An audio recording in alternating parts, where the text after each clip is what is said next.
이 거룩한 주일에 하나님께서 우리에게 허락하신 말씀은 사도행전 20장 6절에서 12절 말씀입니다. 우리는 무교절 후에 빌립보에서 배로 떠나 닷새만에 드로아에 있는 그들에게 가서 이레를 머무니라.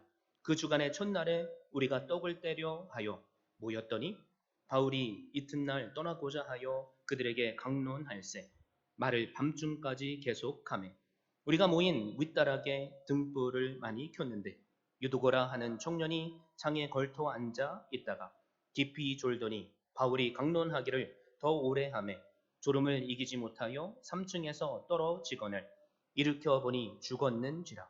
바울이 내려가서 그 위에 엎드려 그 몸을 안고 말하되 떠들지 말라 생명이 그에게 있다 하고 올라가 떡을 떼어 먹고 오랫동안 곧 날이 새기까지 이야기하고 떠나니라. 사람들이 살아난 청년을 데리고 가서 적지 않게 위로를 받았더라. 아멘.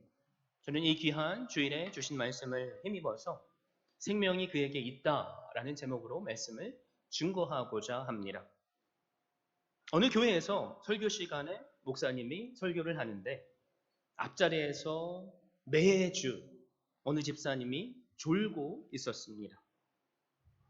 그래서 목사님이 그 옆에 앉아 계신 아내 집사님에게 집사님 혹시 다음 주에도 조시면 옆에서 좀 깨워주세요 라고 말했습니다. 아내 집사님이 네 알겠습니다 라고 대답을 했죠. 그런데 교회에서 그 목사님의 귀에 이런 말이 들려왔답니다. 자기가 재워놓고 왜 나보고 깨우래? 라는 말이죠. 오늘 함께 읽은 말씀을 보면 예배 시간에 좀 한 청년이 나옵니다. 졸기만 했으면 얼마나 다행이겠습니까? 이 청년은 예배 시간에 졸다 3층 창문, 그것도 안쪽이 아니라 바깥쪽으로 떨어져 죽게 됩니다. 왜 이 청년이 졸다가 떨어져 죽게 되었습니까? 황당한 사건이 왜 예배 시간에 일어났으며 성경에 기록되었습니까? 이 본문 말씀을 통해서 여러분들 설교 말씀을 많이 들으셨죠? 그래서 우리는 설교 시간에 졸면 안 된다, 벌 받는다라는 말씀도 들었을 것입니다. 졸아도 위험한 자리가 아니라 사람이 잘 안 보이는 안전한 자리에서 졸아야 한다라는 그런 생각을 가지신 분도 혹시 있을지 모르겠습니다. 그리고 더 나아가서 졸음이 와도 예배당에 와서 졸아라? 그러면 끝자락의 은혜라도 받는다? 라는 말도 들었을 것입니다. 그리고 성도들의 입장에서 이 말씀을 보면 맞아, 목사가 설교를 오래 하면 안 돼 라는 적용을 할 수도 있을 것입니다. 여러분들은 어떻게 생각하십니까? 분명히 성경은 우리에게 깨어 있으라 라고 선포하죠. 마귀가 오는 사자처럼 우리를 삼키려고 시시탐탐 노리고 있기 때문입니다. 그리고 우리가 영이 잠들어서 말씀을 듣는 자리에 있음에도 불구하고 그 말씀을 듣지 못하니까 우리는 병들 수밖에 없습니다.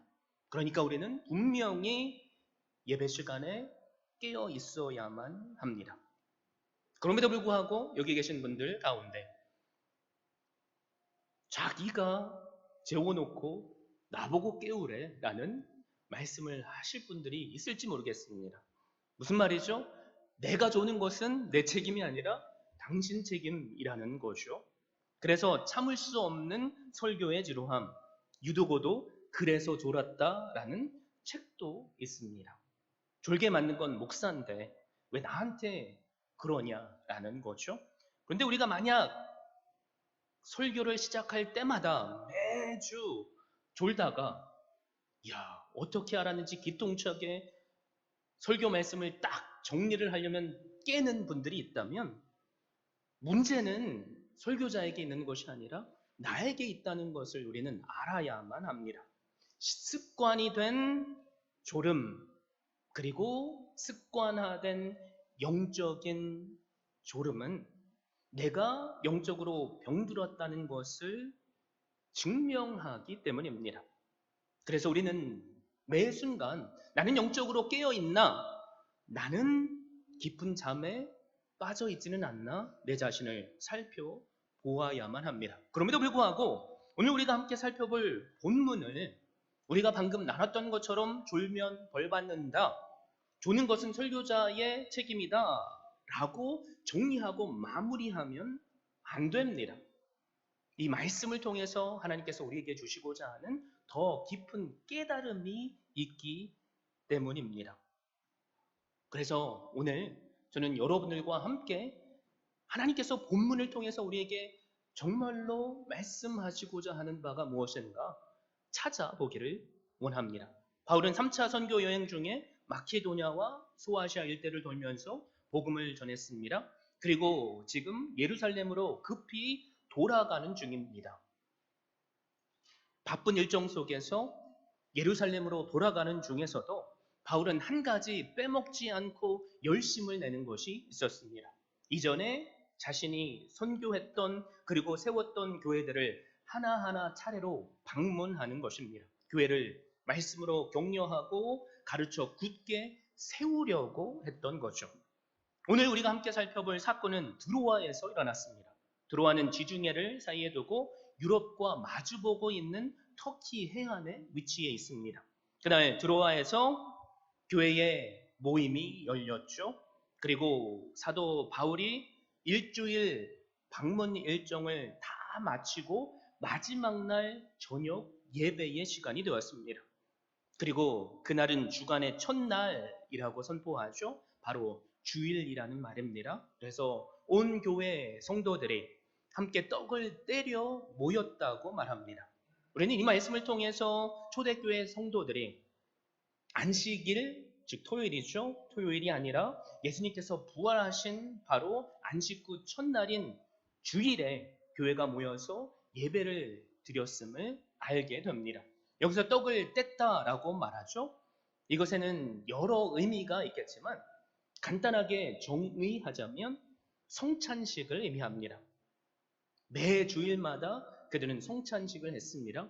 예수님께서 나를 대신해서 십자가에 자신의 몸을 찢김을 당하시기까지 구원하신 그 사랑에 감사하기 위함입니다.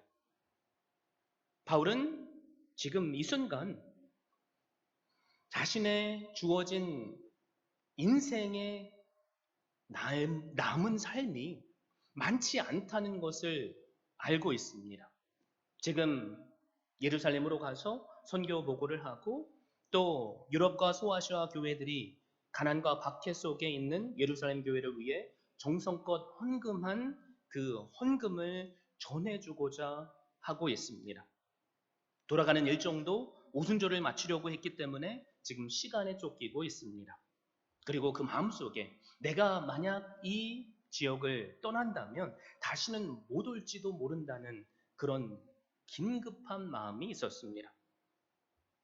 그리고 사도 바울은 예루살렘으로 가서 선교를 보고를 하게 되죠.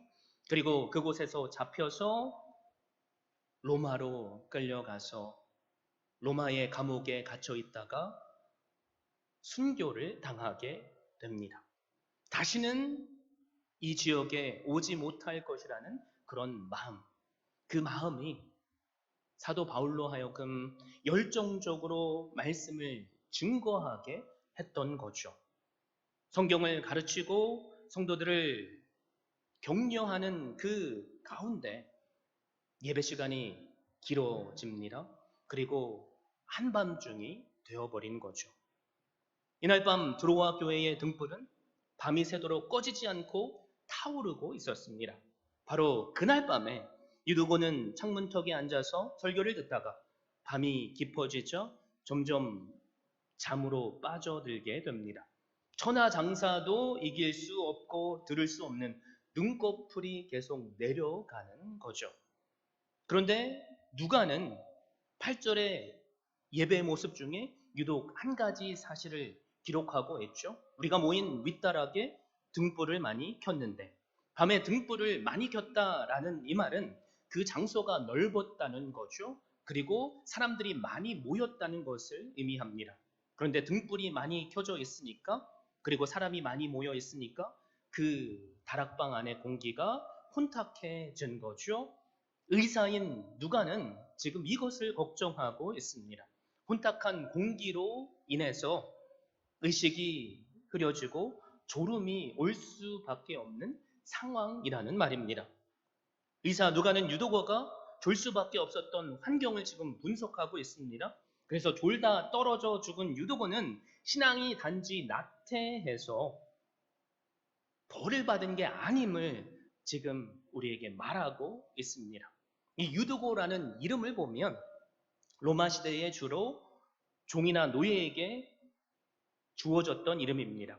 당시엔 이름만 들어도 그 신분이 드러난 거죠. 우리 조선 시대를 한번 생각해 보십시오. 돌쇠야, 마당쇠야 라는 그런 말만 들어도 저 사람은 천한 노예의 그리고 종의 신분이구나 라고 알 수 있습니다. 유도가 이 이름의 뜻은 복되다라는 의미가 있습니다. 그래서 이것을 우리말로 바꿔보면 복도라, 복동아라는 말이 되는 거죠. 당시에 노예의 신분, 은 30에 팔리는 짐승보다도 못한 존재였습니다. 사물 취급을 받던 존재였던 거죠. 복지가 오늘처럼 좋았겠습니까? 날마다 아침부터 밤늦게까지 일해야만 했을 것입니다. 그런데 이 유두고에게 복음이 전해졌습니다. 그리고 다른 사람들은 일주일 동안 열심히 일하고 주일 저녁에 쉬고 싶은데 그럼에도 불구하고 가진 열심으로 예배의 자리에 나왔습니다. 다른 사람들은 일찍 와서 좋은 자리를 차지하고 있는데 자신은 노예이다 보니까 일을 늦게까지 마무리하고 왔는데 예배당에 사람들이 꽉 차버린 거죠.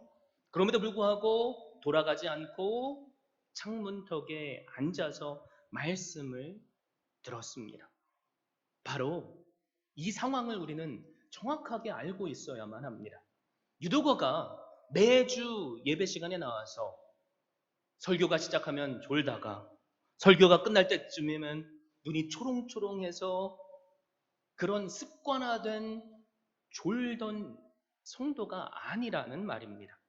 그래서 우리는 이 말씀을 통해서 졸면 벌받았다라는 말을 해서는 안 됩니다. 왜 그렇습니까?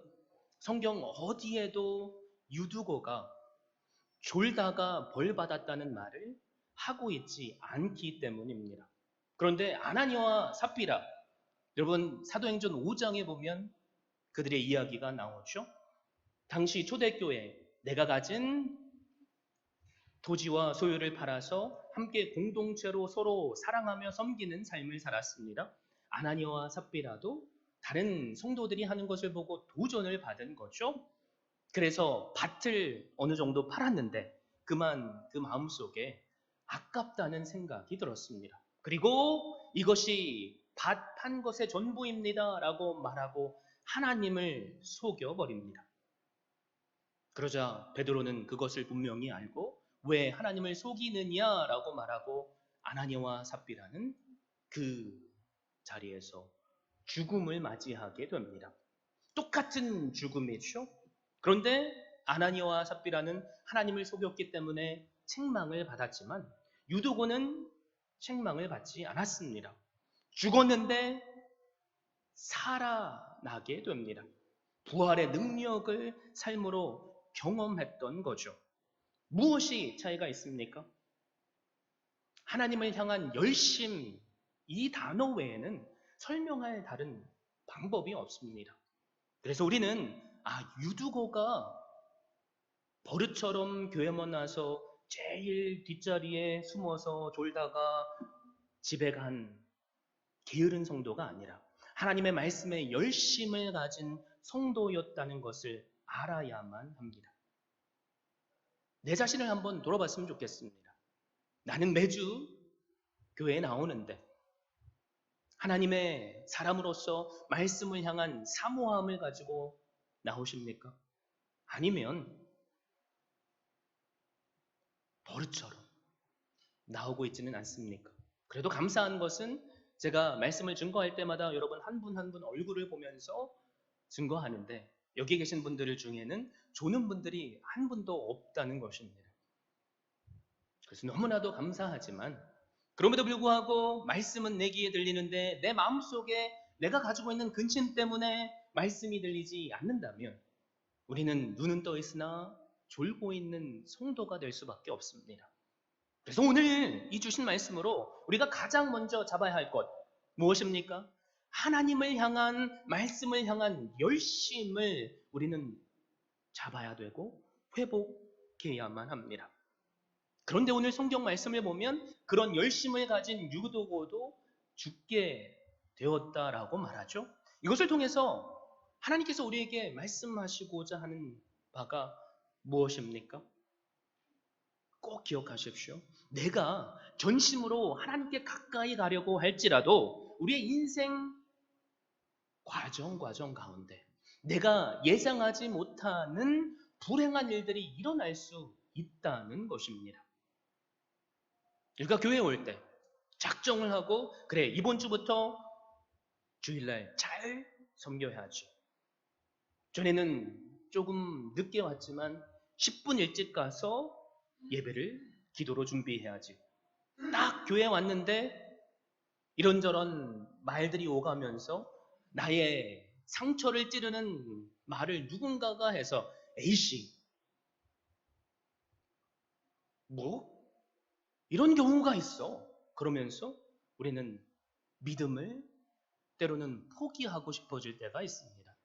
예배는 은혜롭게 잘 드렸는데 식당에 가서 함께 식사를 하는데 이런저런 주고받는 말을 통해서 마음이 상하는 그런 일들이 있습니다. 가정 안에서도 마찬가지죠. 나는 열심을 내고 있는데 옆에서 도와줘도 현찬을 파네. 자꾸 남편이, 아내가, 자녀들이 콕콕 찌르는 거죠. 교회 가면 뭐 하냐는 거예요. 당신의 삶을 봐. 변하는 게 없는데. 그럴 때 우리는 어떤 행동을 하죠? 쉽게 포기하고 또 쉽게 떠나버립니다. 여러분, 그런데 오늘 우리에게 하나님께서 주시는 놀라운 말씀이 있습니다. 그것이 뭐냐면 우리가 말씀이 선포되어지는 자리, 고난이 있을지라도 형편이 어려울지라도 나를 포기하고 싶게 만들지라도 그 생명의 말씀이 선포되어지는 믿음의 자리에 있다면 하나님은 언제나 우리에게 합당한 은혜를 주신다는 것입니다.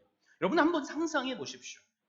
내가 유두고라고 상상해 보시라는 말입니다. 일주일 내내 힘들게 아침부터 저녁까지 일하고 일요일이 되었습니다.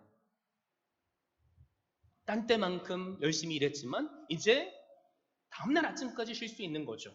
일주일 내내 일해서 좀 난 스트레스 좀 풀어야 돼. 그래서 클럽에 가고 춤추러 가고 술 마시는 자리에 갔다면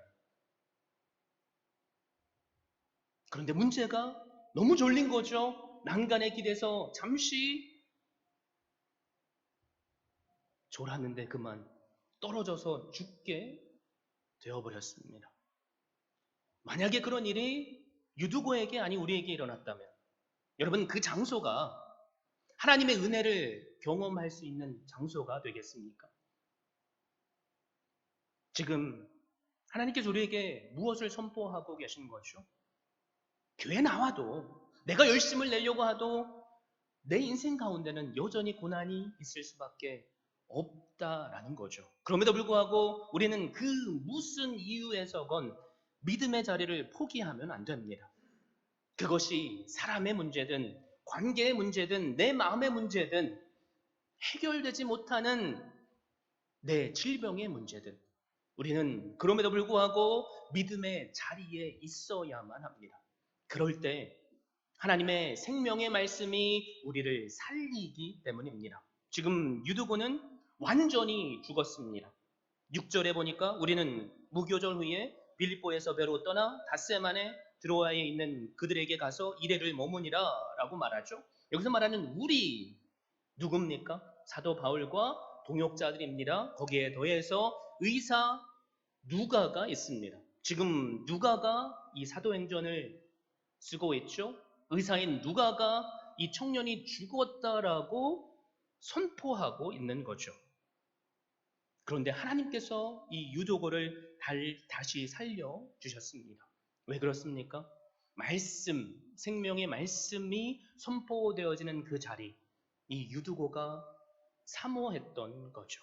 그 사모하는 마음을 하나님께서 아시고 사도 바울을 통해서 유두고를 책망하시는 것이 아니라 이 청년을 마치 예수 그리스도께서 십자가로 우리를 끌어안아 주시고 우리를 대신해서 죽어 주심으로 우리를 살리셨던 것처럼 이 청년 유두고를 살려 주셨습니다.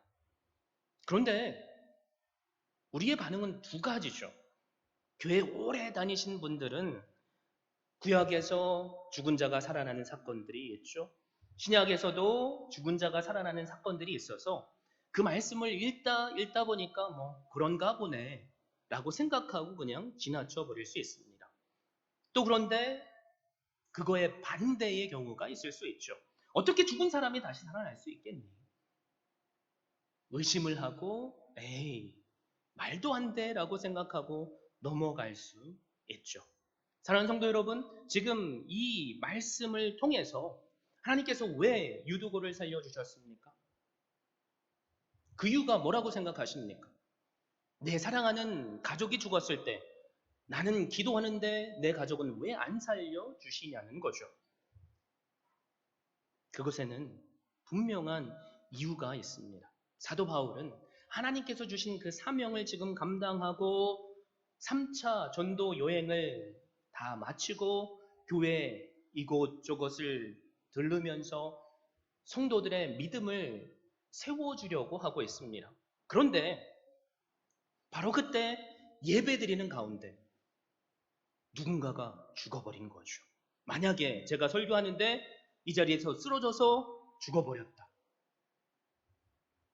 우리 예배가 어떻게 되겠습니까? 완전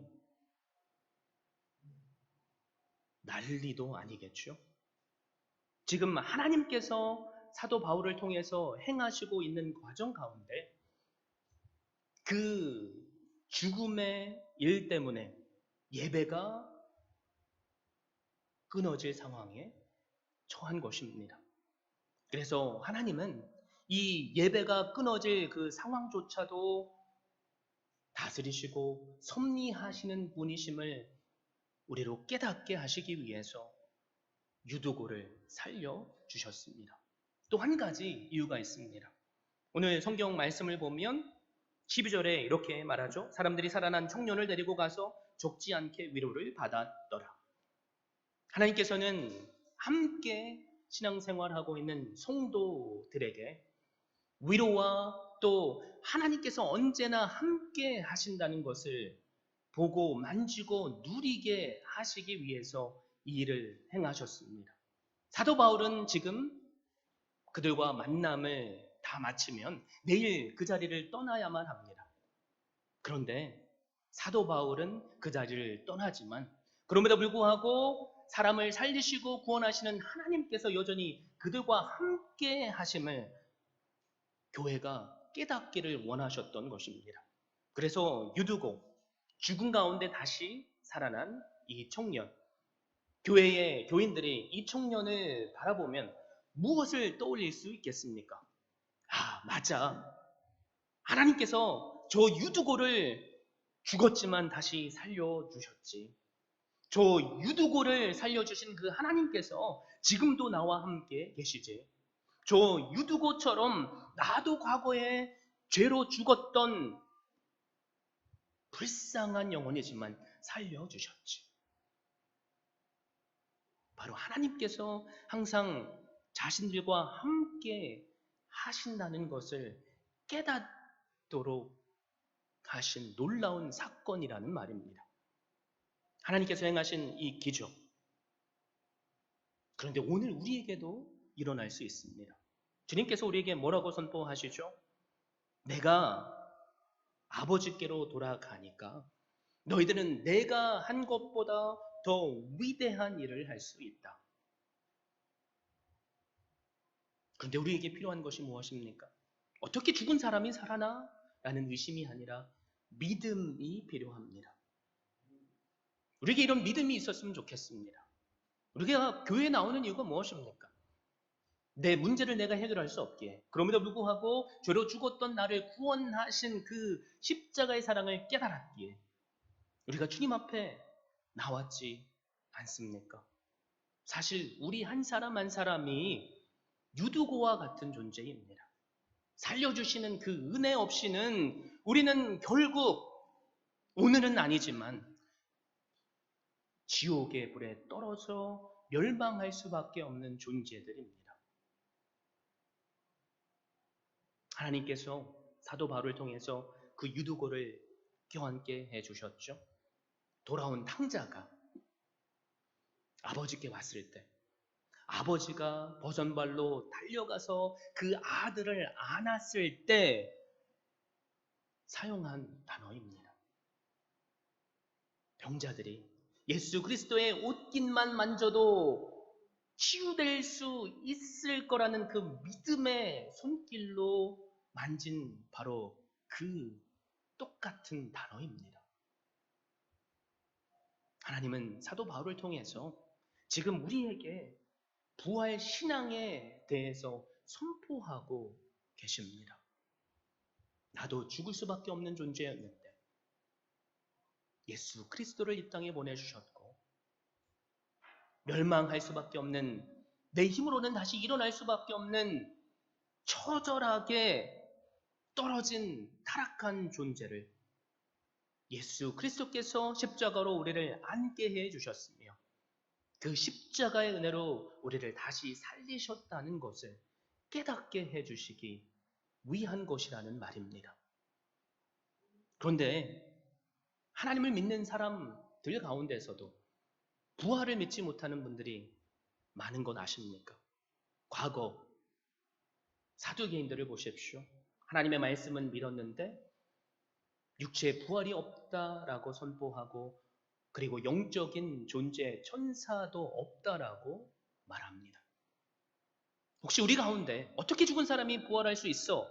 라고 말하실 분 계실지 모르겠습니다. 여러분, 그런데 저는 죽은 사람이 부활하는 것을 삶으로 직접 경험한 사람입니다. 제가 달라스에서 EM 미니스트리 사역을 하고 있을 때 한 연세가 짙으신 미국인 성도님이 심장에 페이스메이커라고 하죠. 그거가 없으면 피를 제대로 못 보내줘서 죽을 수밖에 없는 순간입니다. 그런데 그게 오작동한 거죠. 그리고 나서 앰뷸런스를 부르고 했는데 그만 숨이 멈춰버렸습니다. 모든 방법을 동원해서 전기 쇼크 기계로 하고 하는데 3분여가 지난 거죠. 여러분, 3분 지났다면 죽음 그 선포를 당한 거나 마찬가지입니다.